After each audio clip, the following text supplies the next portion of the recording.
मागील 70 वर्षाहून अधिक काळ ठाणेकर असतील, त्याचप्रमाणे महाराष्ट्रातील अनेक खवय्यांच्या जिभेवर अधिराज्य गाजवणारी मामलेदार मिसळ तात्पुरत्या स्वरूपात बंद झालेली पाहायला मिळते. आपल्या मागे ही जी ऐतिहासिक वास्तू पाहतोय ही 1946 पासून वास्तू जी आहे ती ठाणेकर आणि महाराष्ट्रातील अनेक खवय्यांच्या जिभेचे चोचले पुरवत होती.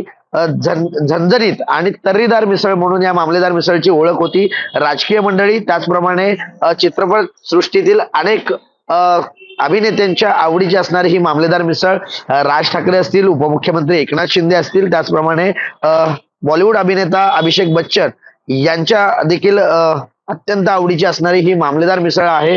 1946 ला या मामलेदार मिसळची सुरुवात या ठाण्यामध्ये झाली होती आणि गेले 70 वर्षाहून अधिकचा काळ या मिसळने खवय्यांच्या मनावर अधिराज्य केलं होतं. मात्र आता या रस्ता रुंदणीकरणाच्या कामासाठी या वास्तू ही जी वास्तू आहे ही पाडण्यात आलेली आहे. ठाणेकर नागरिक याच ठिकाणी येऊन मिसळचा आस्वाद घेत होते.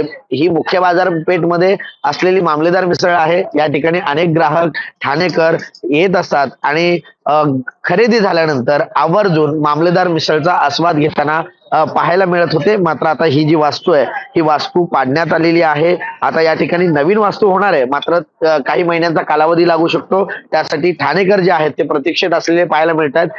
ठाणेकर नागरिकांना ही जी मामलेदार मिसळ आहे या मामलेदार मिसळचा आस्वाद या ठिकाणी बसून तर घेता येणार नाहीये. मात्र या मामलेदार मिसळच्या इथून काही अंतरावरच आमंत्रण हॉटेल आहे, त्या ठिकाणी तर मामलेदार मिसळ मिळतेच, मात्र त्याच्या खाली पार्सल सुविधा उपलब्ध असणार आहे. त्यामुळे 70 वर्षाहून अधिक काळ जिभेवर अधिराज्य गाजवणाऱ्या म्हणजे खवय्यांच्या जिभेवर अधिराज्य गाजवलेल्या या मामलेदार मिसळने आता काट टाकलेली आहे.